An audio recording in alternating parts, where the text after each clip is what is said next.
여러분 병 걸리잖아요. 우리가 병, 몸이 아픈 거, 몸이 늙어가지고 오는 병이 있어요. 예를 들어서 어떤 신체가 오래됐어요. 장기가 오래됐어. 심장이 거의 기능이 다 했어요. 그죠? 근데 그거는 사람이 오래 살아서 그런 거잖아요. 그죠? 근데 그것은 그냥 신체가 늙어서 그런 거야. 그래서 결국에 사람은 죽게 돼 있어요. 그렇게 오는 병이 있잖아요. 그죠? 그리고 바이러스로 인한 병이 있어요.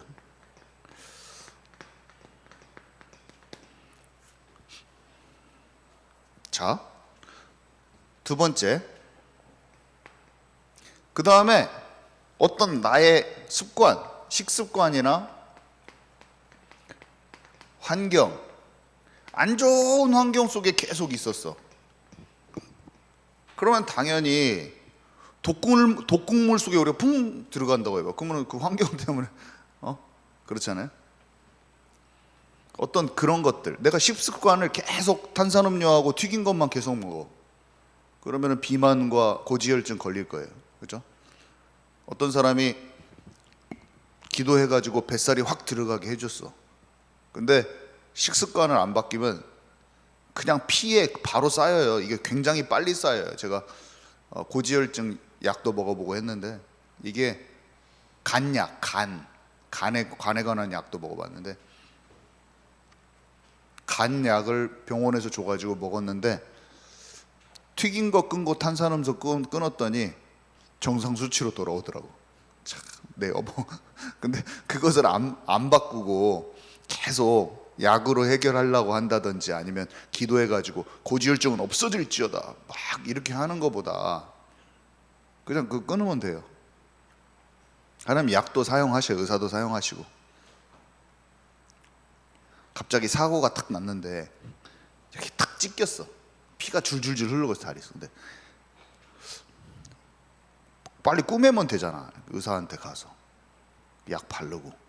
그죠? 근데 예수 이름으로 믿음으로 바로 꼬매질지어다. 의사도 사용하시는 하나님이. 안 고칠 거예요, 그거? 그 극단적인 얘기지만 우리의 믿음을 돌아볼 필요가 있어요. 극단적인 믿음에 대해서 제가 얘기하는 거예요.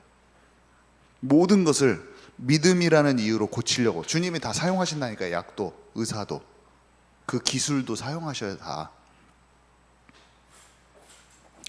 네 몸을 위해서 약을 좀 쓰라라고 바울이 디모데한테 권면하죠. 믿음으로 다 낫을 것인데 예수 이름으로 기도해라 막 이렇게 안 하고 약을 쓰라고. 그 약은 그렇게 그런 말을 극단적인 믿음에 있는 사람은 못 받아들여요. 팍 넘어져서 약 바르지 말아야지. 예수 이름으로 바로 상처는 아물지어다 막 이렇게 해야 되나. 근데 왜 약 바르고 있어? 그거는 그런 거 아니에요. 조금 오해를 하지 말라. 자, 근데 죄로 인한 병이 있습니다. 죄로 인한 병.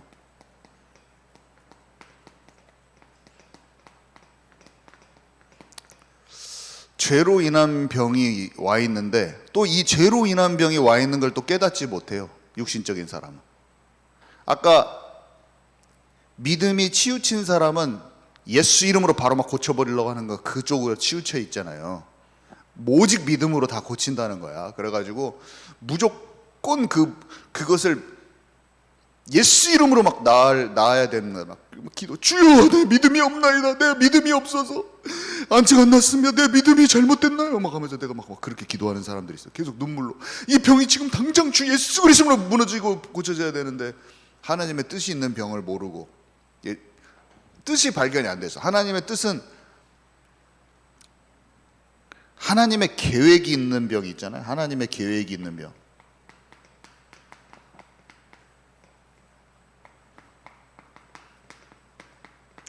바울은 너무나 똑똑하고 너무나 자기가 가진 게 많고 훌륭한 사람이야. 그래서 자기한테 병이 왔는데 하나님께 바울이 기도합니다. 주님 이것을 고쳐주십시오. 3번 구했는데 네 은혜가 내게 족하다. 은혜가 내게 족하다 하면서 주님께서 고쳐주지 않으셔요. 기도를 했더니 그 기도가 응답이 안 된 것이 그에게는 응답이었어요. 예수 이름으로 다 낫기를 원하는 그 믿음을 갖고 있는 사람은 바울의 그 장면이 이해가 안 가. 어떤 사람은 지금 당장 나사야 될 사람이 있고, 어떤 사람은 기다려야 될 사람이 있고, 막 다 천차만별인 거예요. 어떤 사람은 아픈 것이 그 광야, 우리 엄마는 안 낳으셨어요. 평생 아프다가 돌아가셨는데 우리 가족이 다 돌아와서 그 일 때문에 우리의 믿음이 성장했어요. 우리 가족이, 우리 어머니에 있었던 불신앙의 찌꺼기들이 다 사라지고 예수를 고백하고 끝났어요. 안 고침이 되지 않았어요. 그리고 안 고쳐졌는데 일찍 죽지도 않았어요. 이상하게 69세까지 사시다가 돌아가시게 하는 게, 하나님의 계획은 그 병은 다 일찍 죽거든요. 근데 일찍 안 죽고 오래 살고 계시는데 병은 안 낫는 게 하나님의 계획이었어. 우리 가정을 위해서. 참 놀랍죠. 그것을 통과하면서 하나님에 대해서 깊이 알게 됐어요. 하나님의 마음에 대해서. 하나님, 엄마 좀 낫게 해주십시오. 나의 기도가, 내가 하나님이 시간이 지나니까 내가 하나님을 알지 못하고 있다는 걸 깨달았어요. 도구로, 하나님을 능력으로 그걸 치유하고자 하는 나의 목적이 강하고 나를 향한 하나님의 뜻과 계획은 발견하지 못하는 심령을 나중에 알았어요. 20년 후에. 그 기도는 어렸을 때 했는데 깊은 하나님의 마음을 아는 것은 나중이었어요.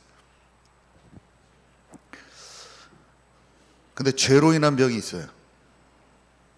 죄로 인한 병이 왔는데 내가 지금 내 우상숭배 때문에 왔다는 걸 못 깨닫는 사람도 있어요. 이게 종류가 많아요. 어떤 사람은 여기에 그냥 감기 걸렸는데 죄책감 느끼고 있으면 되겠어요. 그냥 뭐 잠깐 감기 걸리고 잠깐 지나가는 병인데 막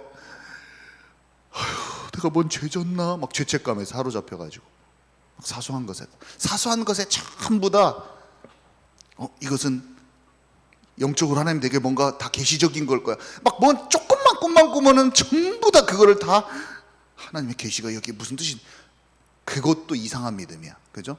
조금 아프고 조금 다쳤는데 살짝 가다가 문에 꽁 쪘는데 하나님이 되게 뭔가 말씀하시는 게 아닐까, 뭔가 잘못한 거 아닐까 막 이렇게 하고 있는 사람, 그것도 이상한 거 아니에요. 그냥 찐 거야. 내가 잘못 걸어가지고. 극단으로 가면 안 돼. 좌로나 우로나 치우치지 말라고 그랬어요. 뭔 조금 이런 꿈꾼 것마다 다 하나님께서 꿈꾼 것마다 전부 다 그것을 의미를 부여하려고 그래. 그냥 자다가 개꿈 꾼 거야. 그냥 하나님이 주실 때가 있어요. 어떤 사람은 다 전면 무시해버려. 극단으로 가면 안 돼. 근데 죄로 인한 병이 왔는데 자기가 우상숭배한 것을 깨닫지 못해. 하나님과 마음이 멀어가지고 완전히 그것 때문에 지금 그 병이 왔는데 영적으로 둔감해가지고 모르는 거예요.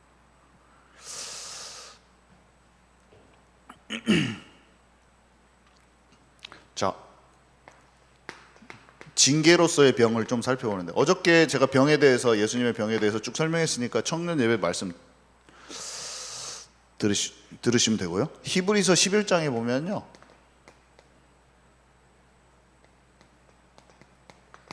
히브리서 11장 찾읍시다. 히브리서 12장. 히브리서 12장.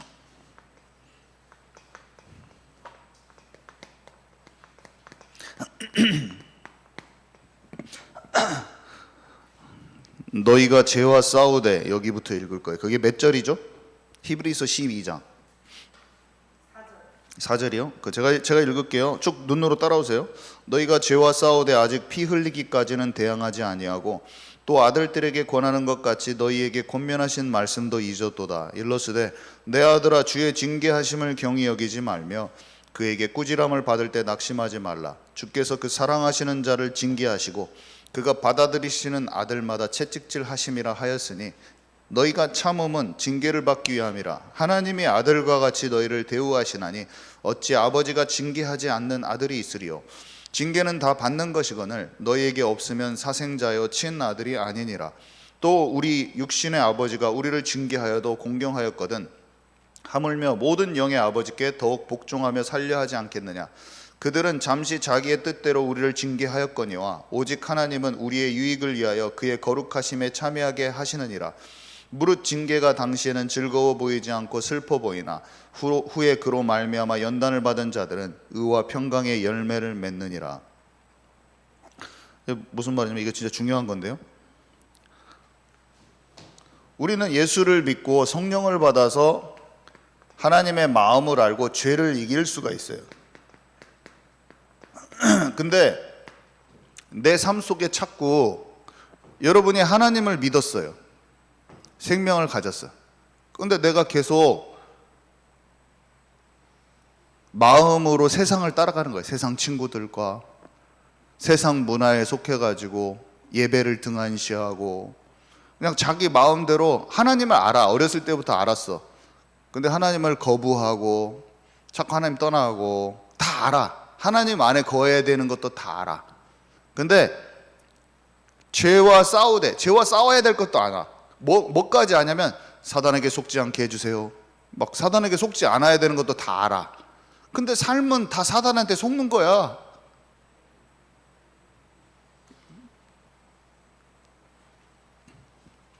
다 알아. 원리를 다 알아. 근데 죄를 다 허용해요. 그러면 징계를 받아요. 여기 분명히 되죠. 왜냐하면 말씀을 잊었기 때문이에요. 말씀을 다 듣는데 잊었어요. 여기 말씀을 잊었기 때문에. 이유가 뭐냐면 말씀을 잊어서 그래요. 그 말씀을 사실은 내게 적용시키지 않아서 그래요. 그리고 두 번째 뭐라고 했냐면 그 징계가 오는 이유가 병 걸릴 수도 있고 뭐 여러 가지 올 수가 있어요. 자녀이기 때문에 우리를 사랑하셔서 그런 거래요. 사랑하셔서. 성경에 지금 방금 12절에 써 있는 내용이 12장에 써 있는 내용이죠. 육신의 부모가 자신을 사랑하듯이 하나님 우리를 떨어져 나가는 거 싫어하셔요. 그리고 그의 거룩하심에 참여하게 하시기 위해서. 거룩하심은 마귀를 이기는 거예요. 결과 해방되는 거예요. 제가 어떤 여자분을 만났어요. 이분이 피아노 학원 원장님이셨어요. 그래서 복음을 전했거든요. 그랬더니 이분이 복음을 잘 받아들이셨어. 이분이 어떤 분이셨냐면 치킨집을 2군데 경영하고 또 피아노 학원도 되게 남자들보다 더 장사 수완이 좋은 분이야. 막 돈을 끌어당겼다가 막 진짜 잘하시더라고요. 근데 그걸 보면서 왜 이렇게 잘하냐. 복부인 같아 보면은 막.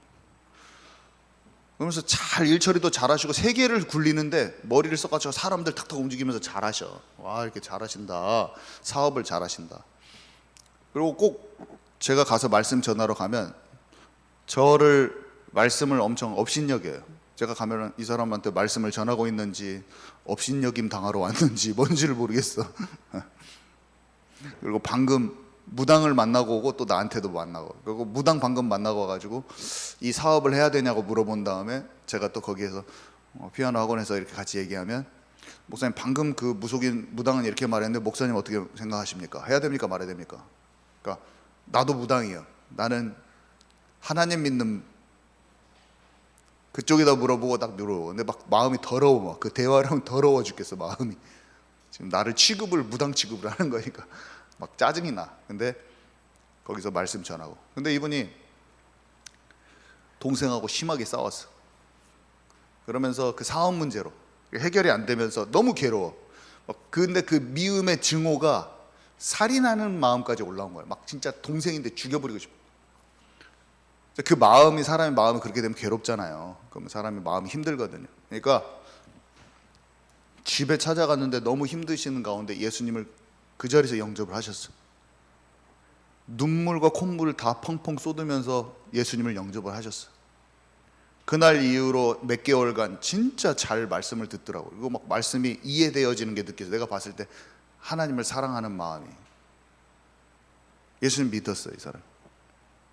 근데 갑자기 연락이 툭 끊기더니 아무리 해도 연락이 안 되는 거예요. 하나님 왜 그럴까요, 이분이 하고 있었더니 우연히 롯데백화점 지하에 차를 딱 대놓고 뭐 무슨 일이 있어가지고 거기서 기다리고 있는데 그분이 완전히 옛날로 돌아가가지고 완전히 쫙 두르고 쇼핑백을 양쪽에 두세 개씩 끼고 진짜 두 개씩 이렇게 들고 또각또각 친구랑 가는데 완전히 하나님을 버렸더라고요. 제가 딱 보니까 그냥 풍겨 나와 버려요. 딱 느낌에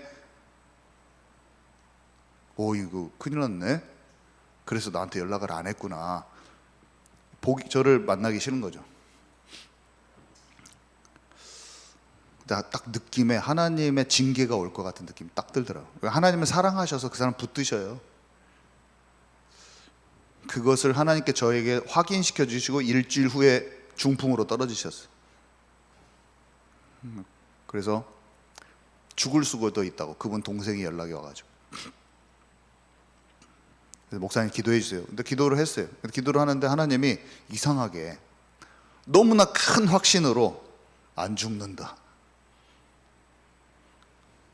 너는 무슨 내 생각도 아니야. 안 죽는다 확실히. 하고 그 동생이 이제 외부 다른 지역인데 그 분이랑 대화를 하면서 이상하게 기도를 하는데 이대로 안 죽는다. 거기서는 병원에서 거의 죽는다고 돼 있는데 안 죽는 것 같다는 생각이 많이 드네요. 그래서 잘 모르지만 안 죽고 하나님께서 어떤 하실 일을 하시고 생명을 거둬가시지 않을 것 같습니다. 이렇게 대화를 했는데 바로 그 주에 깨어나셨어. 일주일 동안 식물인간처럼 있다가 병원에서 이제 안 돌아올 수도 있다. 병원에 찾아갔어요. 병원에 찾아갔더니 이분이 바보가 돼 있어. 정신이 이제 뇌에 문제가 와가지고. 근데 기억이 다 잊어먹어졌어. 최근 5년 동안 자기가 알았던 모든 갔던 곳, 그러니까 기억 상실증 같이 만났던 사람의 모든 기억이 싹 지워졌어. 그러니까 최근 몇 년 동안에 만났던 모든 자기가 했던 일마저도 다, 그래서 싸웠던 상처 이런 것까지 하나님 다 딜리트 시키셨어요. 그래서 마음에 평강이 오고 아이들처럼 마음이 바꿔지면서 정신 연령이 낮아져 버렸어요. 애들처럼 바꿔지고 기억이 계속 상실되는데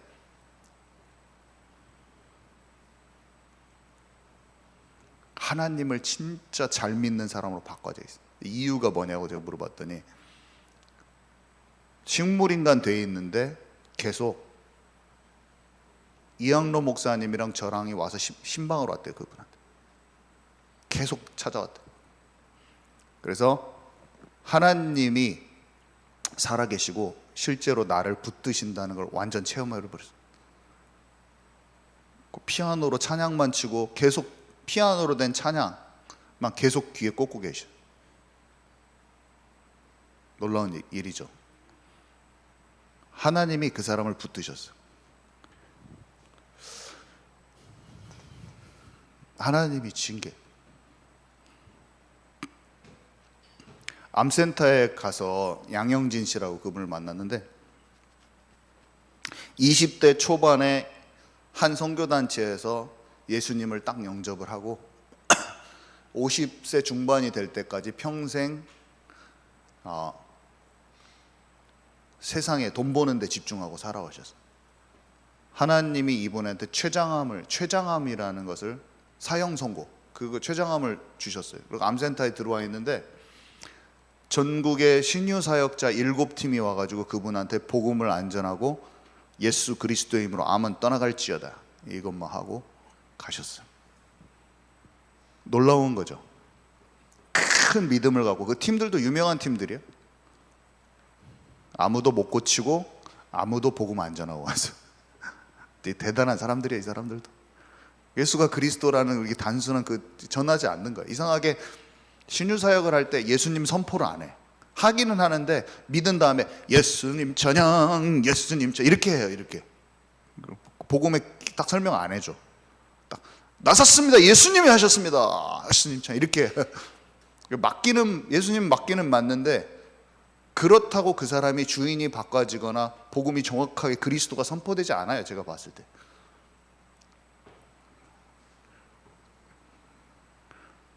근데 아무튼 그분들은 치유 안 됐기 때문에 그 말도 못하고 가시죠. 돈은 받고 갔을 거예요. 그분이 엄청 150억 자산대 엄마가 사람들을 자유자재로 부를 수 있을 만큼 돈이 돼 있어요. 근데 복음을 전하고 나서 이분이 계속 고백하는 거. 한 달 동안 죽기 전까지 참 기쁨과 감사로 계속 고백하시고, 장례식 그 4번 예배 동안 복음 선포할 수 있게 해주셨잖아요. 복음을 전해달라고 이렇게 얘기했어요. 그분이 유언을 그렇게 남겨가지고 가족들이 전부 다 계속 복음을 들었는데, 이분이 하나님이 자기에게 최장함이라는 징계를 주셨다는 원리를 정확하게 알았죠. 하나님께서 나에게 이것은 아픔이 아니고 질병도 아니고 하나님의 손길이라고 저한테 얘기했어요. 저는 괜찮아요. 제가 안 죽으면 목사님 교회에서 계속 평생 따라다니면서 제자 훈련 받고 전도자가 돼서 평생 살다가 하나님께 갈 것이요, 만약에 죽으면 그게 가장 좋은 뜻인 줄 알고 하나님 아버지 품으로 가겠습니다. 죽음을 두려워하지 않아. 도우미 아줌마 친척들한테 다 복음 전하고 너무나 강렬한 복음의 영향력을 식구들한테 다 미치고 딱 하나님께 갔어요. 그게 진짜죠. 그게 예수님 믿었는데 다음 날부터 치유는 받았는데 다음 날부터 계속 자기 고집, 주인 된 거 하나도 버리지 않고 기도는 전혀 안 되고 육신적인 체질대로 막 계속 살면서 병만 고침당하죠. 막 하나님은 간증하되 자기는 치유되지 못한, 내면이 육신 체질이 영적인 체질로 변화되지 못하고 그 간증만 하고 다니는, 그 중요하지 않아요. 병이 안 고쳐져도 내면의 깊은 뿌리가 주인된 것이 딱 바뀌어져요. 근본적인 치유, 근본적인 치유가 뭔가를, 그 췌장암 걸려서 한 달 만에 죽은 그분을 통해서 제 자신이 확인하는, 아 진짜 치유가 뭔가. 사람은 다 죽어요. 100년 55세에 이분이 죽었든 10년 더 살고 65세에 죽었든 병 고침 당하고 70세에 죽었는데 자기 고집 부리다가 죽었어. 55세에 죽었는데 성령 충만 받고 죽었어. 뭐가 기쁜 거예요? 영원이라는 시간표 속에서 우리가 뭘 봐야 됩니까 도대체? 그 뭐 15년 더 살아서 70세에 죽었어요. 물론 감사한데 본질이 뭡니까 도대체? 좀 뭐가 좀 나아져 가지고 좀 편안해지고, 본질이 뭡니까 도대체?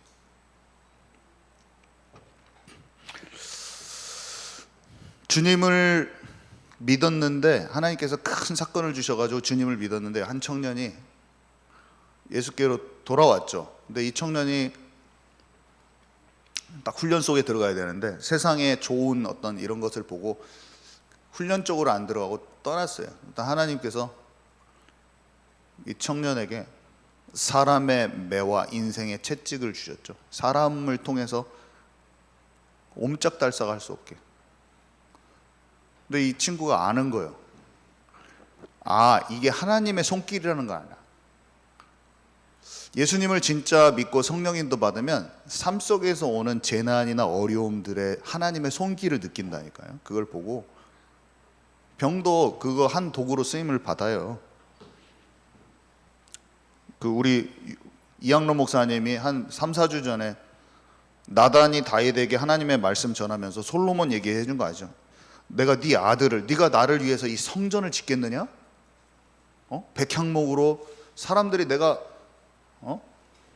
성막, 네가 언약궤를 귀하게 여겨서 성전을 짓는다고 내게 말하냐?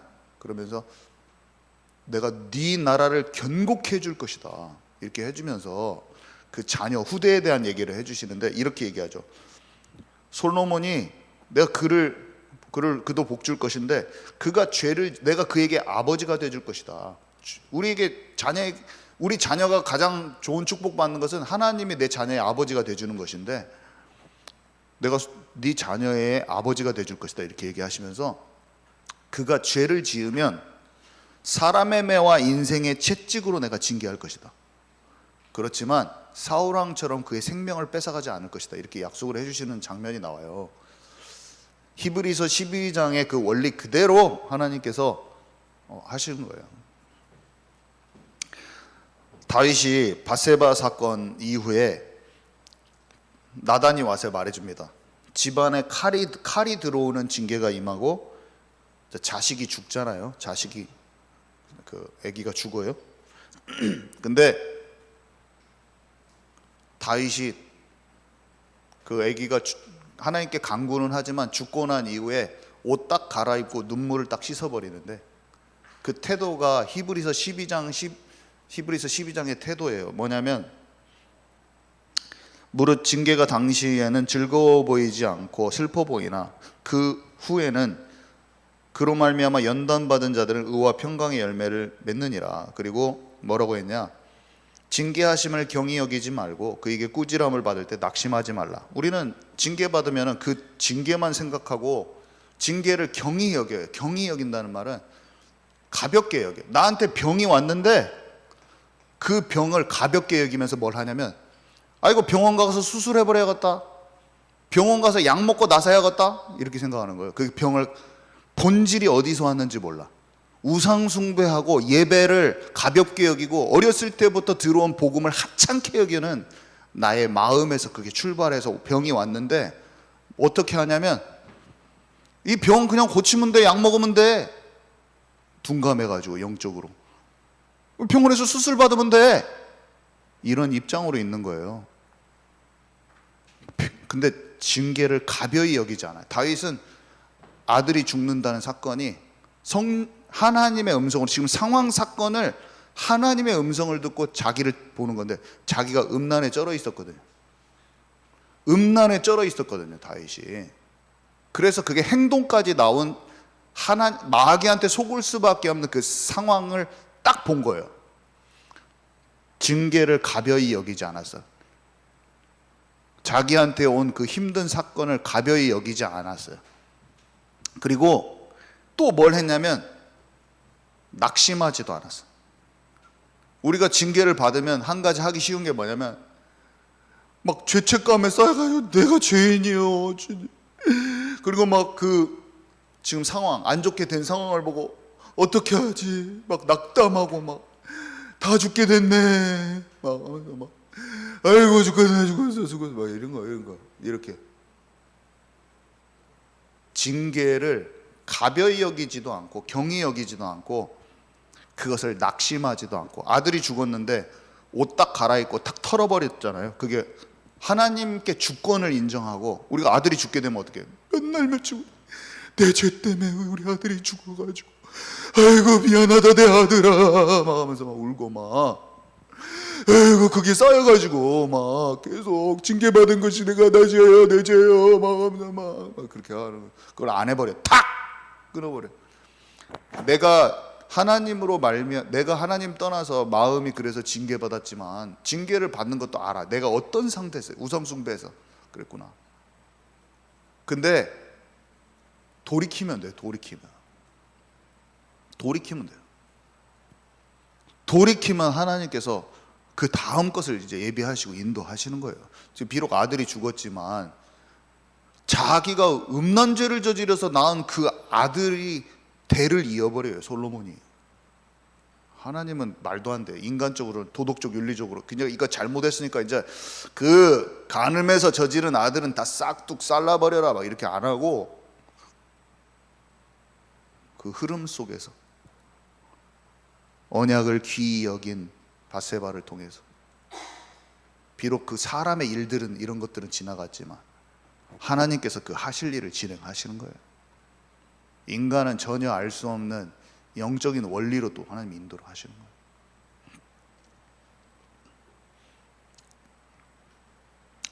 자, 신명기 28장 제가 조금, 신명기 28장 제가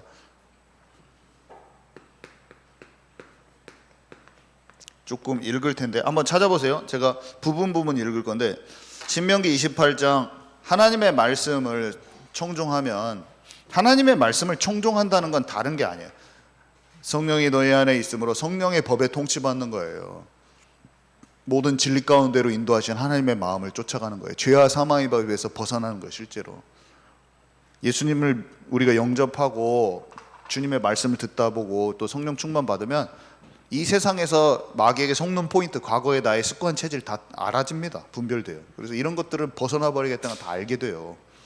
예배의 중요성 같은 것도 되게 잘 알아주고 사실 다 알아져요. 근데 하나님 말씀을 떠나면 다 저주가 오게 돼 있어요. 병 다 걸립니다. 여기 볼게요.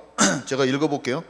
네가 만일 네 하나님 여호와의 말씀을 순종하지 아니하여, 앞에 순종하는 부분 말고 뒤에 순종하지 아니하는 부분이에요. 몇 절인지 모르겠는데 몇 절이죠? 내가 오늘 내게 명령하는 그 모든 명령과 규례를 지켜 행하지 아니하면 이 모든 저주가 너에게 임하여 내게 이를 것이니 네가 성읍에서도 저주를 받으며 들에서도 저주를 받을 것이요 또 네 광주리와 떡반죽 그릇이 저주를 받을 것이요 네 몸의 소생과 내 토지의 소산과 내 소와 양의 새끼가 저주를 받을 것이며 네가 들어와도 저주를 받고 나가도 저주를 받으리라. 네가 악을 행하여 그를 잊음으로 네 손으로 하는 모든 일에 여호와께서 저주와 혼란과 책망을 내리사 망하여 속히 파멸하게 하실 것이며. 내가 열심히 일해도 어떤 일이 생기냐면 열심히 일해도 경제가 안 따라와줘. 열심히 일해도 계속 망하는 거예요. 우상숭배 여러분 해보십시오. 여러분 하나님의 자녀인데 예수님이 여러분 영접하고 마음에 인본주의 쓰고 돈이 다 셀 거예요. 마음이 돈 쪽에 가 있잖아요. 그러면 돈이 셉니다. 돈이 새. 돈을 내가 많이 모아놔도 돈이 셀 거예요. 어디로 돈이 쑥 없어질 거예요. 그거는 왜 그러냐? 하나님의 자녀에게 만약에 그 일이 왜 오냐? 하나님의 자녀는 열심히 농사를 짓거나 열심히 한 게 아니라 그 복이 임해요. 복이 들이치게 돼 있어요. 근데 돈이 자꾸 새는 사람들이죠. 그 돈 중심이어서 그런 거예요. 하나님의 자녀는 돈 중심하면 돈이 셉니다. 돈이 이상하게 빠져. 어디로 쑥 빠져. 돈 열심히 벌었는데 차 사고 나가지고 싹 빠져나가. 하나님이 하시는 거예요. 반드시 영적 원리대로 돼. 그리고 여기 써 있어요. 여호와께서 네 몸에 병듭니다. 연병이 들게 하사 네가 들어가 차지할 땅에서 마침내 너를 멸하실 것이야. 이 병 이름들이 나오는데 여호와께서 폐병은 폐 하는 거죠. 열병은 열이 나는 거죠. 그 다음에 염증 알죠? 염증이 생기는 거예요. 계속 몸에. 학질, 한재, 풍재와 썩는 재앙으로 너를 치시리니 이 재앙들이 너를 따라서 너를 진멸하게 할 것이다.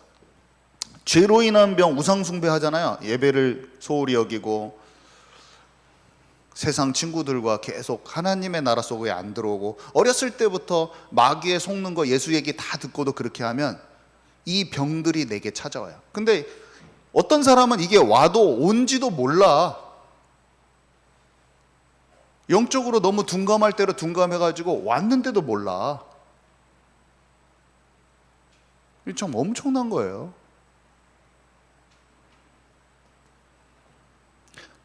깨닫는 은혜가 있기를. 복음을 제가 딱 전하고 아무리 해도 내면에서 우상숭배하고 있으면 저한테 재앙이 들이닥치게 돼 있어요. 원리가. 하나님이 사랑하는 자, 사생자가 아니기 때문에 나에게 징계를 허락하신다고 그랬거든요. 5,000명 대회가 마음에 숨겨둔 저한테 갑자기 전화가 왔어요. 5,000명 선생님 화상을 입어가지고 병원에서 한 달 넘게 있게 되는데 다리가 다 불이 탔어. 그래서 저한테 목사님 불에 방금 타가지고 방금 젖은 수건으로 몸을 딱 덮었는데 그 상태에서 바로 저한테 전화가 왔어요. 저는 그렇게 심각한 상태에서 저한테 고해성사 할 필요는 없지만 하나님 앞에 한다는 심정으로 바로 얘기했잖아요. 모든 숨겨놓은 죄 때문에 자기가 하나님을 알고 복음에 참여하고 성령 충만도 받고 하나님의 것을 알았는데 계속 제가 오래된 기질과 습관을 끊지 못하고 하고 있기 때문에 하나님께 저에게 주셨는데 그냥 바로 고백하고 싶어서 그냥 목사님과도 상의하고 싶어서 그랬다고 하면서 병원에 들어가는데 그 징계였지만 의와 평강의 열매를, 비록 슬퍼 보이나 힘들지만 의와 평강의 열매를 맺는 일, 이가 성령 충만 속으로 들어가 버렸어요. 그리고 그것을 징계이자 그것을 깨닫는 거예요. 깨닫는 복이에요. 복. 못 깨달았을 때 문제인 거예요. 징계는 우리 100년 인생 사는 거, 육신의 삶. 주님이 봤을 때, 우리는 사람이 봤을 때는 왜 이렇게 막 어려운 일 있으면 힘들잖아요. 주님이 봤을 때는 그 어려운 일도 아니야. 우리에게 인생의 매와 채찍, 때로는 징계가 회초리처럼 올 수도 있어요. 좀 단단한 것을 씹어 먹을 수 있는 우리가 돼야 돼요. 단단한 식물을 씹어 먹을 수가 있어요. 문제가 왔는데 그 문제가 하나님 주신 건지 깨닫지도 못하고 둔감하고 계속 어린아이 같아가지고 문제만 해결하여 주옵소서 맨날 이런 기도만 하고, 그냥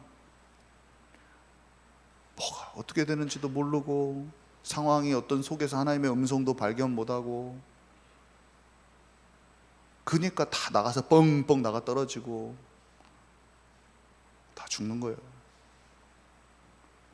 멸망의 길에 멸망의 상황이 실패 속에서 하나님께서 그걸 주신 것을 깨닫지 못하고 계속 자기가 인본주의 돈중심 끝까지 붙들고 있는 수많은 사람들이 이스라엘 백성, 목이 곧은 이스라엘 백성처럼 살다가 죽는 거예요. 여러분들은 죽으면 안 돼요. 그 속에서 있으면 안 돼요. 다른 사람들이 아무리 그럴지언정 나는 그렇게 있으면 안 돼요.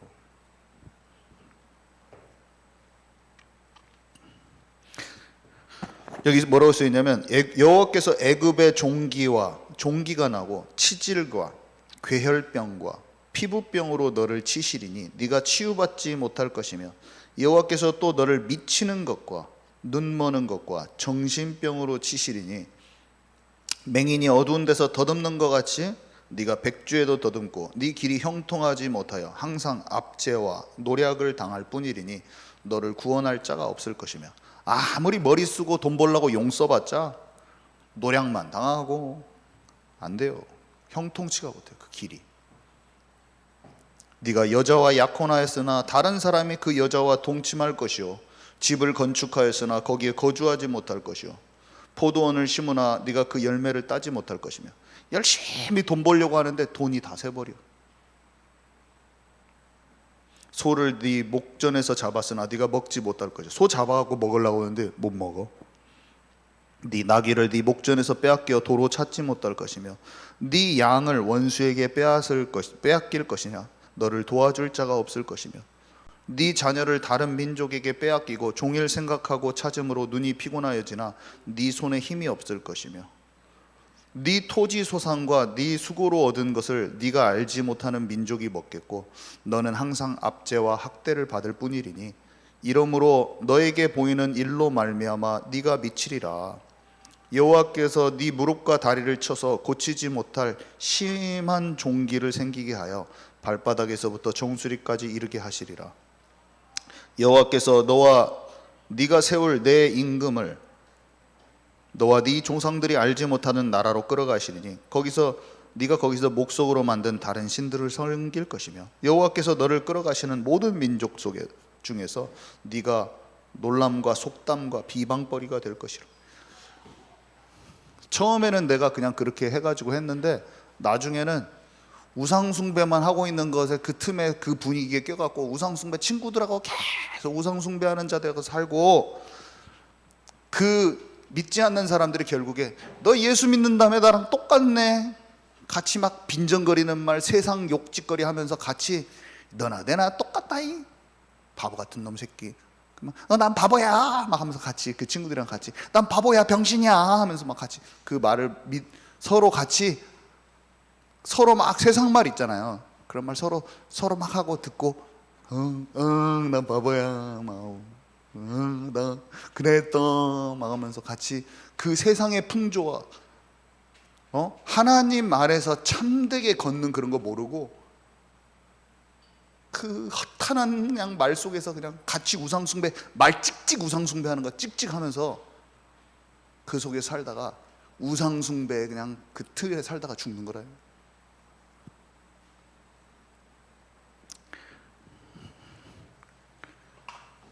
참된 치유가 뭡니까?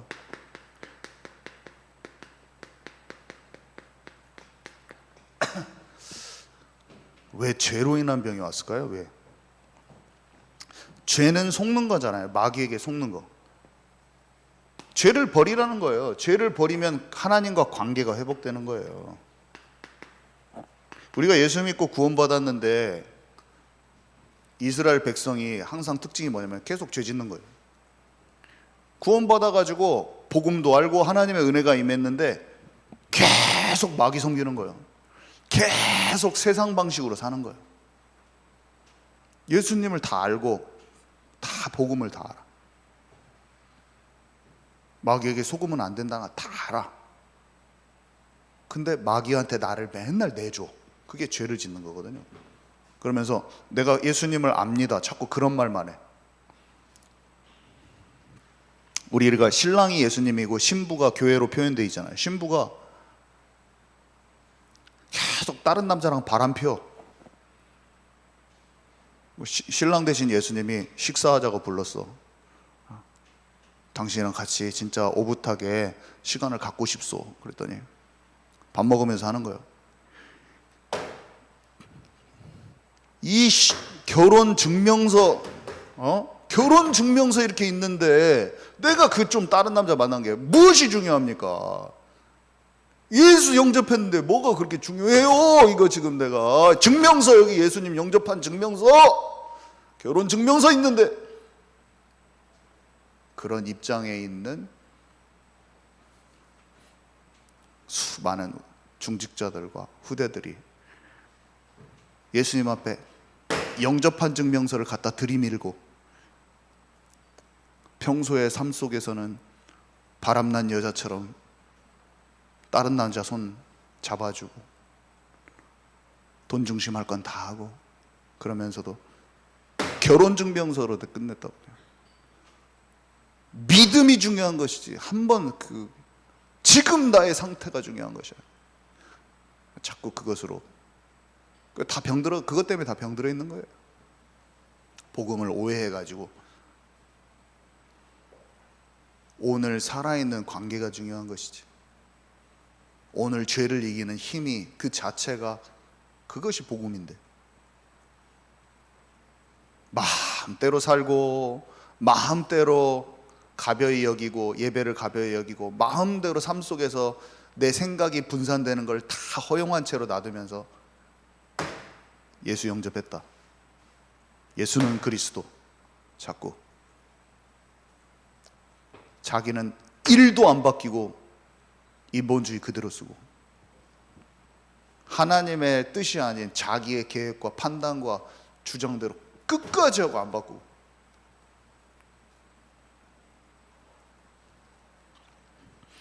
참된 치유는 관계가 진짜 회복되는 거예요. 속는 삶이 치유돼 버리는 거예요. 그래서 야고보서 5장 14절에서 16절에 보니까 너희 중에 병든 자가 있느냐? 여러분 병 들었습니까? 야고보서 5장 14절에서 16절 꼭 기억하세요. 야고보서 5장 14절에서 16절. 너희 중에 병든 자가 있느냐? 저는 교회의 장로들을 청할 것이요 그들은 주의 이름으로 기름을 바르며 위하여 기도할지니라. 믿음의 기도는 병든 자를 구원하리니 주께서 저를 일으키시리라. 혹시 죄를 범하였을지라도 사함을 얻으리라. 이러므로 너희 죄를 서로 고하며 병 낫기를 위하여 서로 기도하라. 의인의 간구는 역사하는 힘이 많으니라. 우리가 아프면 기도하면 하나님께서 치유하실 병은 다 치유해 주셔요. 뜻이 있으셔서 남겨둬야 될 병 말고 다 치유하셔요. 모든 병을 치유하시려고 이사야에게 모든 연약한 것을 담당하셨어요. 질고를 담당하시고 병도 담당하셨어요. 다 치유돼요. 계획이 있는 병 말고는. 그렇지만 치유 자체가 목적이 아니라 구원 자체가 목적이잖아요. 그죠? 본질적인 목적은 근원이 해결되는 거예요. 근본 문제가 해결되는 거기 때문에 죄라는 것은 뭐냐? 근본 문제에서 파생된 거예요. 하나님을 떠난 상태가 원죄가 만들어내는 게 자범죄거든요. 하나님을 떠난 영적 상태를 없애는, 죄를 고백하라. 그거는 하나님을 떠나 있는 속는 포인트들을 없애라는 거예요. 병이 낫는 게 초점이 아니고 병 낫는 거 얘기하는데 왜 죄를 고백하라고 합니까? 뭐 죄책감 느끼면서 막 도덕적 윤리적 죄, 너는 죄 짓지 마 임마, 막 이런 거 하라는 겁니까? 성령 충만을 받으라는 거잖아요. 성령 충만. 하나님께 다 돈 중심하고 하고 있는 거, 그것을 서로 우리가 복음 아니어서 속는 거, 단살이하라고 하죠. 단살이. 그런 부분을 서로 내놓고 그 죄, 늘 습관적인 죄를 끊어버리면서 고백하면 병이 치유돼 버려요. 그런 것 때문에 온 병은 다 치유돼. 원리가 단순한 원리예요. 이해 가시죠? 병을 고치는데 죄에 대해서 도덕적 윤리적인 죄의 개념을 버리고 하나님과 관계가 무너지는 그 포인트들을 딱 싹둑 자르면서 하나님께 기도하면 병 치유돼요. 병만 치유되는 게 중요한 게 아니라 딱 치유돼 버려요. 이런 것들이 자유롭게 우리 사회에 일어나야 돼요. 죄책감 가지면서 막 병 걸렸으면 막 내가 뭔 죄졌나 맨날 막 이렇게 느끼는 거 말고, 누구나 다 실수할 수 있어요. 근데 발견하는 게 중요하지. 자, 한마디로 말해서 죄로 인한 병은 회개하고 돌이키면 병 그냥 나사요. 죄사함도 받아요. 죄 70번에 7번 똑같은 죄 저질러도 주님 용서해 주세요. 올바른 회개만 하면. 그 하나님께 그냥 습관적으로 그래도 나 예수 믿었으니까 괜찮겠지 이런 거 말고, 그 죄를 철저히 끊어내고 주님과 관계 속으로 들어가고 싶어하는 그 중심을 가지고 올바른 회개를 하면, 올바른 돌이키는 하면 항상 죄사함을 받아요. 죄사함. 그러면서 치유가 되는 거예요. 점진적으로 사람들. 올바른 회개 속에 점진적인 치유가 일어나는 원리가 알아야 돼요. 우리는 하나님 앞에 올바른 회개가 할 수 있는 심령이 돼야 돼요. 평소에다 말씀 받고 자꾸 내 생각을 전환시키고 바꾸고, 그렇게 되면 비록 100% 완성되지 않는 사람일지라도 그것을 부드러운 마음이라고 부르거든요. 성경에서는 부드러운 마음이라고 써 있어요. 이거를 설명을 해줘요. 이렇게 성경에 써 있어요. 에스겔서에 써 있어요. 에스겔서 앞부분에도 써 있고 36장에도 써 있고 2번 써 있어요. 부드러운 마음에 대해서 에스겔이 설명해 주죠. 하나님의 마음에 나를 딱 바꿔버리는 거, 자꾸 바꿔버리는 거, 그거 설명해 줍니다. 그래서 떠나게 하는, 속게 하는 포인트를 서로 고백하면서 서로 위해서 기도해 줘야 돼요. 왜냐면 나도 똑같은 실수할 수 있거든. 완성된 사람 거의 없어요. 서로 같이 기도해 주고 나의 또 연약한 점을 서로 고백하면서, 그러면 병도 치유되고 영혼육이 강건케 돼요. 영혼육이 강건케 돼요. 육신의 질병도 치유되고 마음 생각도 건강해지고 영이 탁 힘을 얻어요. 영혼육이 강건해져. 그래서 예수님은 잘못된 사람들을 불쌍히 여기셨잖아요. 옳고 그름 얘기하고 사람과 혈과 육의 싸움하고 상처받기 쉽잖아요. 그냥 잘못한 것을 우리는 보이기 때문에 사람들한테는. 근데 예수님은, 지금 저를 잠깐 집중하세요. 저를 잠깐 다 봐보세요. 저를 다 잠깐 봐보세요.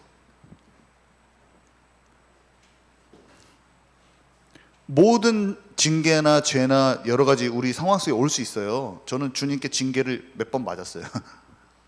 당연히 맞았겠죠. 예수님 믿었는데 나의 습관적인 기질 때문에 저는 징계를 맞았어요. 맞아봤고 깨달아도 받고, 함부로 여러분들한테 너 예수 안 믿으면 징계 받는다 이런 입장으로 말하는 것도 아니에요. 지금 그런 거 아니에요. 내가 징계를 맞아봤는데, 주님의 회초리를 맞아봤는데, 가볍게 여기지만 않고 낙심하지 말고 주님께 가면 돼요. 그게 주님이 원하시는 원리야. 뭐 죄책감 느끼거나 창피하게 할 필요도 없어요. 어떤 여러 가지 상황 속에 안 좋은 일이 있을 수도 있어요. 주님이 허락하실 수도 있어요. 하지만 가볍게 여기지만 않으면서 하나님께 나를 사랑하셔서 그런 거라는 걸 깨달으면 돼요. 사랑하셔서. 그래서 다윗이 엄청나게 힘든 가정에 칼이 들어오고 아들끼리 죽이고 난리가 났는데, 그게 자기를 통해서 왔다는 걸 알았거든요. 시므이가 조롱까지 하잖아요. 근데 조롱하는 말을 안 듣고 하나님이 나를 사랑하셔서 그랬다는 걸 알았어요. 그래서 주께서 내게 은혜 주실 것이다. 그 사람은 여러분들한테 징계가 오고 재앙이 오면 사람들이 비웃을 겁니다. 너 예수 잘 믿으라고 했더니 안 믿더니 벌 받았구만. 사랑하는 가족이 그렇게 평가할 수도 있어요. 너 벌 받았구만. 너 진짜, 그거는 시므이 같은 말이에요. 맞는 말인데, 당신 옛날에 죄 져가지고 지금 아들들이 이렇게 난리치는 거 아니야. 압살롬이 꼬락서니 봐. 지금 그러고 다 저주 임했구만 집에. 이게 이시므이가 이렇게 한 거예요. 주님의 마음이 아니죠. 그 말은 다 맞는 말인데 주님의 마음이 아니야. 주님의 마음은 회초리를 때려서라도 죽게로, 이 징계가 아니면은 다윗의 마음이 죽게로 돌아가지 않는 거예요. 그냥 평안하고 좋은데 마음이 계속 마귀한테 밥이 되는 거니까 하나님이 너무나 마음이 아프셔. 하나님은 그렇게 채찍하는 게 마음이 아프셔.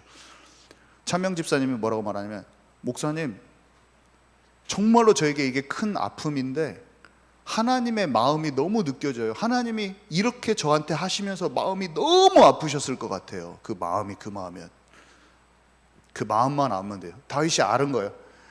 이렇게 아들이 이렇게 하지 않고서는 내 마음이 죄를 벗어나 버리질 못하는, 죄를 피 흘리기까지 싸우지 않는 그 나의 심령을 바꿔버리는 거고. 열왕기상 15장 5절에 다윗이 밧세바의 일 이후로는 범죄하지 아니하였더라. 밧세바의 일 이후로 징계가 너무 큰 게 왔는데 아들이 죽고 막 자기, 근데 그게 하나님이 자기에게 징계 내리신 것도 알았는데, 아, 나는 주님을 절대 떠날 수 없다. 떠나는 걸 너무 싫어하시는 거야 주님이. 나는 내 마음 한 자락도, 내 마음의 한 부분도 하나님과 마음이 맞지 않는 부분을 나는 없애버려야겠다. 얼마나 비참해요. 아들이 서로 죽이고 막 백주 대낮에 자기 와이프들을 다 강간해버려, 겁탈해버려, 백성들 앞에서. 미치는데 주님의 사랑의 손길이 거기서 느껴지는 거, 다윗이. 여러 가지 병과 여러 가지 속에서 하나님께서 우리에게 말씀하신 그 바를 찾아버려야 돼요. 영적으로 좀 확 열어져라. 여러분 좀 확 열려야 돼. 딱 그리스도의 도의 초보에 머무르지 말고 죽은 행실을 회개하라. 좀 각인뿔이 체질된다는 것은 진짜 생각이 치유받아야 돼. 깊은, 하나님의 깊은 것을 알려주십시오. 모든 상황 속에서 하나님의 뜻과 계획과 하나님의 마음을 알게 해주십시오. 진짜 기도하면서 그걸 찾아내. 그래서 그 힘을 가지고 증인이 될 수 있잖아요. 우리는 다 같이 가는 과정인데 같이 치유받읍시다. 같이 치유받고 같이 서밋이 됩시다. 치유받아서 서밋. 진짜 아멘이시죠? 네, 마칩니다. 주님 감사합니다. 종교는 죄 지은 대로 벌 받는다고 했는데 예수님은 용서하라고 하셨고 용서해 주셨습니다. 나도 잘못하면서 나의 의로움으로 정죄하기 쉬운 우리, 율법주의적으로 남을 비판하기는 쉬운데 내 자신과 모든 사람을 복음의 눈으로 볼 수 있는 힘이 갖춰지게 하여 주옵소서. 저들이 하는 일을 알지 못합니다. 저들을 용서하옵소서 하셨던, 불쌍히 여겼던 예수님의 마음을 깊이 알고 진짜 어디로 들어가야 될지, 오직 그리스도 하나님 나라 성령 충만, 우리 함께 그곳으로 들어가서 참된 응답받는 모든 이가 될 수 있도록 주님 인도하여 주옵소서. 예수 그리스도의 이름으로 기도합니다. 아멘.